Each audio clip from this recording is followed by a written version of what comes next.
এই পৃথিবীতে কোনো কিছু চিরন্তন নয়। যার সৃষ্টি আছে তার ধ্বংসও আছে, এটাই তো প্রকৃতির নিয়ম, তাই না?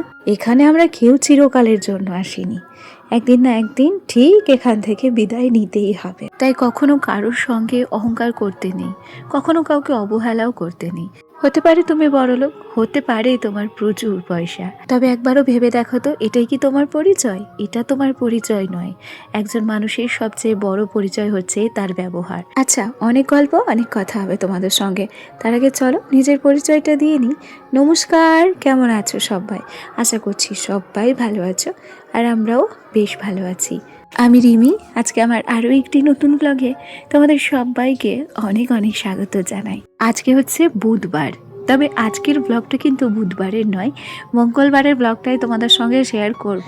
আর কি বলো তো, মঙ্গলবারের ব্লগটাও তোমাদের সঙ্গে শেয়ার করলেও আজকের গল্পটা কিন্তু হবে বুধবারেরই। যাই হোক, চলো। আজকে ঘুম থেকে উঠতে অনেকটা দেরি করেছি। প্রত্যেক দিন ভাবি যে সকালবেলা ঘুম থেকে উঠব। আসলে কি, সকাল সকাল যদি ঘুম থেকে ওঠা যায় তাহলে সংসারের কাজগুলো খুব তাড়াতাড়ি হয়ে যায়, ঝটপট হয়ে যায়। আর তার উপরে যাদের বাচ্চা কাচ্চা আমার বাচ্চার মতো ছোট আছে, তাদের কিন্তু একটু কষ্ট হলেও সকালে ওঠা উচিত, যেটা আমাকে দিয়ে আমি বুঝতে পারি। যে কদিন আমি খুব লেটে উঠেছি, সে কদিন আমার সমস্ত কাজ কর্ম লেটে হয়েছে, সেই সাথে স্নান করার সময়ও পাইনি। এখানে খেয়াল করেছো, বেড়ালটা না অনেকক্ষণ এই ফুল গাছে খেলা করছিল। পুরো ক্লিপটাই তোমাদের সঙ্গে আমি শেয়ার করিনি, একটুখানি ক্লিপই তোমাদের সঙ্গে শেয়ার করেছি। কি জানি গাছটাকেও কি ভেবেছিল আর কি মনেই বা খেলা করছিল। যাই হোক, সোনার কিছু জামা কাপড় আধ শুকনো ছিল, সেগুলোকে আমি তারে মেলে দিয়েছি। আর এখানে দেখো, আমার সোনা কিন্তু উঠে গেছে, তবে আজকে কিন্তু ও অনেকটা লেটে উঠেছে, যে কারণে না আমার সমস্ত কাজ প্রায় কমপ্লিট হয়ে গেছে। তাই আমি সোনাকে একটু আদর করে দিচ্ছি। আসলে কাজের চাপে না বাচ্চা কাচ্চাকে আদর করাও হয় না, সব কিছু কাজই কি আর তাড়াহুড়োতে করা হয় বলো? আজকে যেহেতু অনেকটা দেরিতে উঠেছিলাম, স্বাভাবিকভাবেই সব কিছু আমার পিছিয়ে গেছে। তবে এক প্রকার ইচ্ছে ছিল যে আজকে যত কষ্টই হয়ে যাক না কেন, যাই হয়ে যাক না কেন, পুরো ঘর আজকে গোছাবো, একদম টিপটপ করে রাখবো, আর তারপর গিয়ে স্নান করব। সেক্ষেত্রে স্নান করতে যদি আমার 3টেও বাজতো, তাতেও আমার কিছু করার ছিল না। তবে জানো আজকে আমি কটার সময় স্নান করেছি? আজকে আমার স্নান করতে করতে পুরো 2:30 বেজে গেছে। আমি একসাথে সমস্ত কাজ কমপ্লিট করেছি, তারপর গিয়ে কিন্তু স্নান করেছি। মোটামুটি আজকে রান্নাবান্না থেকে শুরু করে বাচ্চা সামলানো, সেই সাথে সমস্ত যাবতীয় কাজকর্ম, বিকেলের উঠোন ঝাড়টা পর্যন্ত আমি দুপুরবেলা দিয়ে দিয়েছি, যাতে বিকেলে আমাকে আর কোনো কিছু করতে না হয়। আচ্ছা, তোমাদের সঙ্গে গল্প করতে করতেই সুন্দর করে বিছানাটাকে তো গুছিয়ে নিয়েছি, আর নিজের মনের মতো করে খাটটাকে সাজিয়েছি। এই যে টেডি বেয়ারগুলো, এগুলো সব আমার সোনার। এই টেডি বেয়ারগুলো বার্থডেতে পেয়েছিল। বেশ কিছুদিন এগুলোকে তুলেই রেখেছিলাম, তবে আস্তে আস্তে যখন নিজের ঘরটাকে সাজাতে শুরু করলাম, তখন একটা একটা করে সমস্ত জিনিস বার করেছি, এবং একটু একটু করেই আমার এই ঘরটাকে আমি সাজিয়ে রেখেছি এবং সাজিয়ে তুলেছিও। আগের থেকে আমার ঘরটা কিন্তু অনেক পরিবর্তন হয়েছে। আচ্ছা, তোমাদের সঙ্গে গল্প করতে করতে তক্তাটাকে গুছিয়ে নিলাম, আর এখানে যে আমার ওয়াল হ্যাঙ্গিংটা রয়েছে, সেখানেও ছোট্ট একটা ফুলদানি দিয়ে সাজিয়েছি। সেই ফুলদানিটাও মুছে ঠুছে আবার জায়গার জিনিস জায়গাতে রেখে দিয়েছি।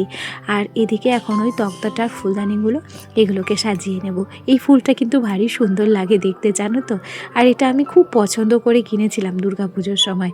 প্রথমে একবার দুমনামনি হচ্ছিল, পরে ভাবলাম যে না, এটা দিয়ে যদি ঘর সাজাই, ঘরটা দেখতে ভালো লাগবে, আর সেই জন্য ঝট করে কিনে নিয়েছিলাম ফুলদানিটা। ভারী সুন্দর লাগে না গোলাপ ফুলগুলো দেখতে? চলো, তোমাদের সঙ্গে গল্প করতে করতে ছোট্ট তক্তাটাকেও তো নিজের মনের মতো করে সাজিয়ে নিলাম। এখন বেশ কিছু জামা কাপড় আমি ভাঁজ করে রেখেছিলাম, সেই জামা কাপড়গুলো কিছুটা বাস্কেটে রাখবো এবং কিছুটা রাখবো শোকেসে। আর আমার সোনার জামা প্যান্টগুলো রাখবো হচ্ছে আলমারিতে। আমার আলমারিটাও ভীষণ অগোছালো হয়ে পড়ে রয়েছে। মোটামুটি আলমারি গোছাতে গেলে সারাটা দিন সেই আলমারির পেছনেই দিতে হবে। আসলে আমি আলমারি কেনার পর একবারও আলমারি অর্গানাইজ করিনি, জানো তো। আর সেটা যে কিভাবে করতে হয় সেটাও ভাবছি। আর আলমারি অর্গানাইজ করতে প্রচুর সময় লাগে। আমি কি পারবো আমার ছেলেটাকে সামলে একা হাতে আলমারি গোছাতে? মনে হয় একা হাতে সম্ভব হবে না, তাই না? জাগে চলো, গল্প করতে করতে ওদিকে যে আলাদা জামা কাপড়গুলো ছিল সেগুলোকে আমি গুছিয়ে নিলাম। এখন না আলনাটাকে একটু গুছিয়ে নেব। যদিও বা আলনাটা আমার অগোছালো নেই, তবুও তোমরা খেয়াল করে দেখবে একটা গোছানো আলনা থেকে যখন বারবার জামা কাপড় বার করা হয়, আলাদা যে জামা কাপড়গুলো ভাঁজ করা থাকে সেগুলো একটু হলেও নষ্ট হয়ে যায়, আর তখন ওই গোছানো আলনাটা দেখতে ভালো লাগে না। তাই হালকা হাতে আমি কিন্তু আলনার সমস্ত জামা কাপড়গুলো সুন্দর করে নিলাম, একটু সাজিয়ে নিলাম আর কি। আর বাদবাকি যে দুটো কুর্তি আর একটা রুমাল টুপি ছিল সেটাকেও ভাঁজ করে নিয়েছি। এই যে অরেঞ্জ কালারের রুমাল টুপিটা আগের দিনকে কিনেছি। আমার বর আর আমি যখন বাজারে গিয়েছিলাম, এই অরেঞ্জ কালারের রুমাল টুপিটা আমার ভীষণ পছন্দ হয়েছিল, সত্যি বলি। আর এত পছন্দ হয়েছিল টুপিটাকে না নিয়ে আমি আসতে পারিনি। এই টুপিটাকে যদি রেখে আসতাম তাহলে কিন্তু বাড়ি এসে আমার ভীষণ মন খারাপ করতো। আর আমার বরকে বলা মাত্রই আমাকে কিন্তু টুপিটা কিনে দিয়েছিল। আর তার উপরে কি জানো, মাঝে মাঝে না আমার বড় আমার জন্য পছন্দ করে বেশ কিছু জিনিস নিয়ে আসে। এই নীল রঙের একটা রুমাল টুপি তোমরা দেখো না আমাকে মাথায় দিতে, ওটা কিন্তু আমার বরই আমাকে পছন্দ করে কিনে এনে দিয়েছে। তবে অরেঞ্জ কালারের টুপিটা না আমার ভীষণ পছন্দের, জানো। আচ্ছা, গল্প করতে করতে আলনাটাকে গুছিয়ে নেওয়ার পর সুন্দর করে হালকা হাতে আমি আলনাটাকে একটু ক্লিন করে নিয়েছি। প্রত্যেক দিনের কাজগুলো প্রত্যেক দিন না করলে ভালো লাগে না।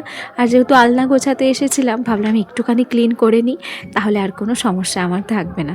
আর মনেও হবে না যে আলনাটাতে ধুলো পড়েছে কিংবা নোংরা হয়েছে। আসলে কি বলতো, গ্রামের পরিবেশে একটা ছোট্ট টিনের ঘরে পরিষ্কার পরিচ্ছন্ন সাজানো গোছানো সংসার দেখতে সবাই ভালোবাসে, সবাই পছন্দও করে। তবে এই একটা সংসার, একটা পরিপাটি ঘর গুছিয়ে রাখতে যে কতটা কষ্ট হয় সেটা কিন্তু অনেক কম মানুষই বোঝে, জানো তো। সত্যি কথা বলতে কি, নিজের বুদ্ধি, হাড়ভাঙা খাটনি এবং পরিশ্রমের দ্বারাই একটি ঘরকে গুছিয়ে গাছিয়ে রাখা যায়, মনের মতো করে সাজিয়ে রাখা যায়, তাই না? পরিশ্রম ছাড়া কিন্তু কোনো কিছুই সফল হয় না। আচ্ছা, গল্প করতে করতে ঘরদোর গোছানো কমপ্লিট। এদিকে আলমারিটাও দেখিয়ে দিলাম তোমাদেরকে। আর এই যে আমার গোছানো আলনা, তবে আলনাটা যে খুব গোছানো তাও কিন্তু নয়, জামা কাপড়গুলো একটু হলেও এদিক ওদিক হয়ে আছে। যাই হোক, সব দিন যে সব কাজ একদম পারফেক্ট হবে তার কিন্তু কোনো কথা নেই। নিখুঁত বলে কোনো কিছুই হয় না, সব কিছুর মধ্যেই খুঁত থাকে। আচ্ছা, গল্প করতে করতে এখন স্নান করে খেতে চলে এসেছি। আর আজকে আমাদের রান্না হয়েছে 2 রকমের মাছ, এর সাথে রান্না হয়েছে মাংস। যেহেতু মাংস আমরা সবাই খাই, আমার বর খায় না, তাই নিজের জন্য একটু মাছ নিয়ে এসেছিল। আর আমার বর যেহেতু ছোট্ট মাছ খেতে পছন্দ করে, তাই ছোট মাছের চচ্চড়ি করা হয়েছিল। আর আমাদের গাছের ফুলকপি দিয়ে বাটা মাছের ঝোল রান্না করা হয়েছিল। আচ্ছা, সমীর আহমেদ আইডি থেকে একটা দাদা ভাই না দিদি ভাই আমি জানি না, আমাকে জিজ্ঞাসা করেছে, তোমার ব্লগ আমি ডেলি দেখি, তোমার বাড়ি কোথায় প্লিজ জানিও। তো প্রথমেই অনেক অনেক ধন্যবাদ, অনেক অনেক ভালোবাসা তোমাকে আমার ভিডিওগুলি প্রত্যেকদিন দেখার জন্য। আমার বাড়ি হচ্ছে নদিয়া জেলায়। আচ্ছা, খাওয়া দাওয়া শেষে আমার বর কিন্তু রেডি হয়ে গেছে, ও যাচ্ছে আজকে অফিসে। কাল কিংবা পরশুদিন ও আবার বাড়ি আসবে। আর এই যে রাস্তায় বেরিয়ে গেছে, আর আমার দেওর বাইক নিয়েও রেডি হয়ে গেছে, যেতে হবে এখন কানাইখালি বাজারে, আর আমার বরকে ওই পৌঁছে দিচ্ছে। আচ্ছা চলো, আমার আজকের ব্লগটি তোমাদের ভালো লাগলে প্লিজ একটা লাইক করে দিও। আজ তবে আসি, আগামীকাল আবার দেখা হবে, সবাই ভালো থেকো।